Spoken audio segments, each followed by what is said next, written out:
Magandang gabi, no, higit sa lahat sa dakilang Diyos Ama at sa inyong lahat mga kabayan.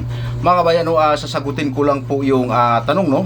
Mayroong dumaan sa aking wall, no, na ganito yung tanong niya, no. So basahin ko lang po yung mga kabayan yung tanong niya. Sabi niya, mga ka-group, tunay po ba na nabudol-budol lang tayo ng mga paganong Romano na ginawa ang Diyos na 3-in-1 like a copy? So mga kababayan, ito po ang sinasta ko to, no? Tanong na ito po ang masabi ko sa inyo pang maunawaan ninyo. Ito po ay hindi po to salita ng pagano nung itong itong sinasabi ninyong ginawang 3-in-1 ang Diyos. Hindi po ang Diyos ang pagano salita ito, kundi ang dakila pong dating Diyos Ama, no? Ang nagsalita mismo nito na tatlo ang Diyos, no? So kuwahe po ito, no? Taliwas po ito doon sa sinasabing walang ibang Diyos, no? Doon sa Exodus 20 hanggang 5, no? 21 hanggang 5. So taliwas po itong salitang ito, no? Na nung panahon sa kasi dakila nating Diyos Ama, no? Mga kabayan, upang manawaan ninyo ay nagpakilala ating dakilang Diyos Ama na wala ng ibang Diyos maliban sa Kanya. Wala ng wala ng sumunod pa o nauna, no, sa ating dakilang Diyos Ama. Ito po yung pinakilala ng ating nagpakilala talaga ating dakilang Diyos Ama. Nasa Exodus yan. Ito ay totoo ng salita ng Diyos ng ating dakilang Diyos Ama, no, na siya po ay nagpakilala po talaga, no, na ang dakila nating Diyos Ama. Siya po mismo ang may salita nito, no, na wala ng ibang Diyos, no. Ito po mga kabayan, totoong salita ng dakilang Diyos natin, no, ang Exodus 3 hanggang 6, no. Totoong salita nating dakilang Diyos. Yun lang yun sa Exodus, no. So mga kabayan, ito po masabi ko sa inyo, no, sa panahon ng ating dakilang Diyos Ama, yun ang sinasabi, wala ng ibang Diyos maliban sa Kanya, mga kabayan. Ito po yung masasabi ko sa inyo, itong Diyos na sinasabi niyong ginawa ng mga pagano na na nabudol tayo ng mga pagano na ginawang 3-in-1 ang Diyos. Mga kabayan, ito po yung masabi ko sa inyo, no. Sa panahon na ng Panginoong Emmanuel Mesias, dito na po ipinakilala ang nagiging tatlo, no, ang ating dakilang Diyos, no. So dito na pinakilala ng Panginoong Mesias, ngunit po hindi ito malinaw sa inyo, no. Hindi sa Biblia ito, no, hindi ito malinaw sa inyo, no, na ang sinasabi ng Panginoong Mesias dito, no, pag nagkasala sa Ama, no, malinaw ito, pag nagkasala sa dakilang Diyos Ama, mapapatawad. Pag nagkasala sa Panginoong Mesias sa anak, mapapatawad, no? Di ba sinabi ng Panginoong Mesias to? Ngunit pag magkasala sa Banal na Espiritu ay ito'y walang kapatawaran, no?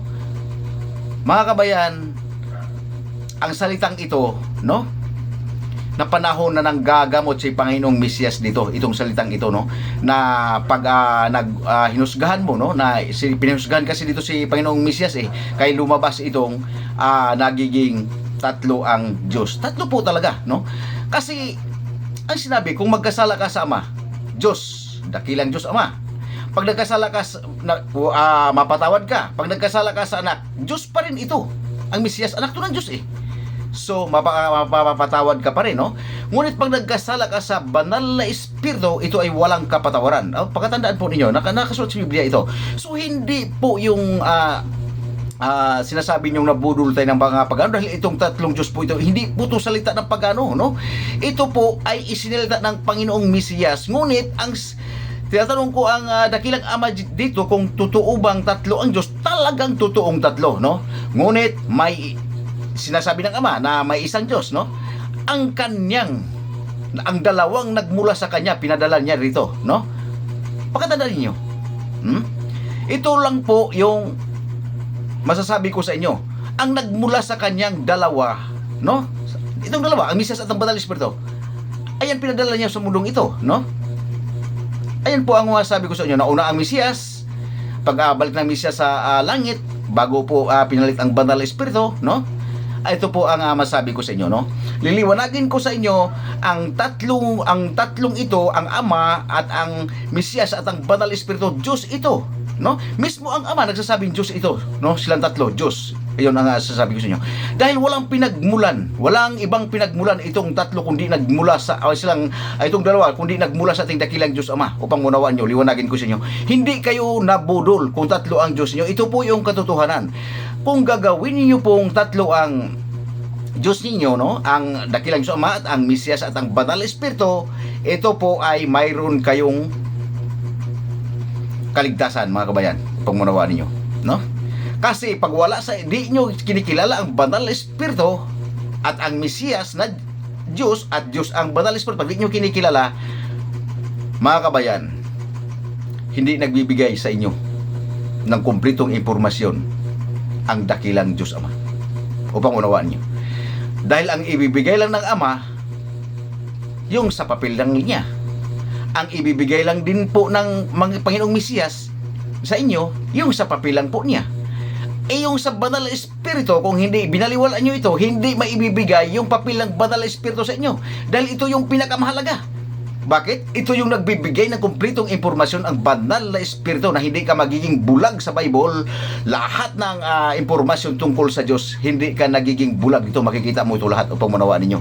Kaya hindi po kayo nabudol sa 3-in-1 na Diyos na sasabihin nyo, parang kopi. Hindi po ganun. Hindi. Dahil itong tatlo na ito, nagkaroon to ng kanya-kanyang papel, no? Upang unawaan ninyo, no? Pag dinalangin na itong tatlo, mga kabayan, ito sabi ko sa inyo, makikita ninyo ang hindi nyo makikita. Pakatandaan nyo. Ang ibig kong sabihin, malalaman nyo ang hindi nyo lalaman. Ang nakasarado ninyong pag-iisip ay mabubuksan lahat yan, no? Pag dinalanginan mo itong tatlo, no? Ang dakilang Diyos Ama at ang Panginoong Mesiyas, no? At ang Banal na Espiritu, mabubuksan ang inyong pag-iisip upang unawaan ninyo, mga kabayan, no? Magkaroon na magbukas lahat-lahat ang inyong isipan kung panalanginan ninyo itong tatlo. Doon nyo malalaman, no? Pero kung natatakot kayong mabuksan ang inyong isipan, mga kabayan, na malalaman nyo ang katotohanan nasa salita ng dakila nating Diyos Ama, so wag nyo na pong dalanginan ang Banal na Espiritu, no? Kung takot kayo, no, na mabuksan ang inyong nakatakip na kaalaman, no? Dahil sa ang Banal na Espiritu, mga kabayan, pakatandaan nyo, ito po yung nagbubukas ng isip ng tao. Ito po yung nagbubukas ng isip ng tao. Bakit? Walang itong Banal na Espiritu, mga kabayan, napakalakas ang kapangyarihan nito para sa ating tao dahil ito po yung pinadala ng Ama dito, no? So pag hindi mo to pinalanginan, kaya nga sabi ng Panginoong Mesiyas, no, hindi matanggap ng sanlibutang ito ang Banal na Espiritu dahil hindi nila nakikita. Ayun po ang katotohanan, no? Lahat ng tao kung dumalangin lang sa dakilang Diyos Ama, sa Panginoong Mesiyas at sa Banal na Espiritu, magbukas ang inyong isipan at maliligtas kayo dahil papasok sa inyo ang puso, ang Banal na Espiritu. Upang unawan nyo, mga kabayan, tatapatin ko kayo. Pag nasa inyo ang Banal na Espiritu, ang panalangin nyo, sa nasa yung puso yan ang Banal na Espiritu, ang lahat ng panalangin nyo diringgin ng ating dakilang Diyos Ama yan. Bakit? Ang Banal na Espiritu na ipinagkaloob sa tao, yan ang messenger papuntang, yan ang nag-report sa ating dakilang Diyos Ama kung ano ating ginagawa dito sa mundong ito, upang manawaan ninyo, no? Kaya ang Diyos, mga kabayan, huwag kayong maniwala doon sa sinasabi ng iba, no, na iisa lang ang Diyos. Ang Ama, pinaliwanag niya na iisa lang ang Diyos, no? Nung si panahon pa ni Moises, no, sa Israel, no? Dahil kung sabihin ba ng dakilang Diyos Ama na tatlo sila, na wala naman dito ang Mesiyas at ang Banal na Espiritu hindi pa naipangaral sa mundong ito, no? Ayun po ang masabi ko sa inyo, mga kabayan, hindi kayo nabudol. Totoo lang. Sinong gustong mabuksan ang isipan, ngunit mga kabayan, pag nagbukas ang inyong isipan, magkaroon ng laking diferensya, no? Ang talino ninyo sa libutang ito, mawawala yan. Mawawala po talaga yan, no? Kaya ang paningin sa inyo ng tao ay napaka bubuna. Ayun po ang katotohanan. Kasi yan ang sinasabi ng ating dakilang Diyos Ama. Dahil po, pag bukas na yung isipan ng isang tao, no, dahil yan sa Banal na Espiritu, ay ito po ay may pinagbabago, mawala na yung katalinuhan sa libutan, no? Pero ito yung sabihin ko sa inyo, no, sa mga matatalino, mga eskular, no, pag mga scholar, mga matalino talaga, scholar siyempre. Ito yung sabihin ko sa inyo, no, pag nabuksan yung isipan ninyo, mga kabayan, no, pag nabuksan yung isipan dahil sa banal espiritu, ang wala mang ibang nagbubukas ng isipan ng banal espiritu lang naman, kaya dati ang aking Diyos, sabihin ko sa inyo, kasi iglesia ako ni Kristo, talagang isa lang ang dakilang Diyos Ama. So hindi buka ang aking tagapagligtas si Panginoong Mesiyas, o hindi bukas ang aking isipan. Nung dinalanginan ko tong banal espiritu, dito nagbukas ng gusto na madilim pala ang hinaharap ko upang maunawaan niyo yan. Pag nagbukas na niyo ang espiritu, nagbubukas ng isipan, kaalaman na tungo sa langit, hindi yung pagtatalino ng buksan ng katalino ng pansanlibutan, pang langit po. So magkaroon ng epekto, magiging bubukas sa sanlibutan dahil priority muna ang dakilang suma. Pero kung ikaw po ay isang na matalino o scholar, mga kabayan, dito ka magiging dalubhasa, matalino ka na, tapos bukas pa yung isipan mo pang langit. Dito ang sasabi na hindi ka basta-basta matalino lang kung ikaw ay hindi dalubhasa, no? Dalubhasa ang tawag nito. Yung matalino na makadiyos. Pag sinabi makadiyos kasi, dala mo na lahat ang dakilang Ama at ang Panginoong Mesiyas at ang Banal Espiritu. Ayun po, ito po yung mga tinatawag na dalubhasa na mga kabayan. So mga kabayan, no, hanggang dito na lang po, no, magandang gabi po, no, gisal sa ating dakilang Diyos Ama at sa inyong lahat mga kabayan.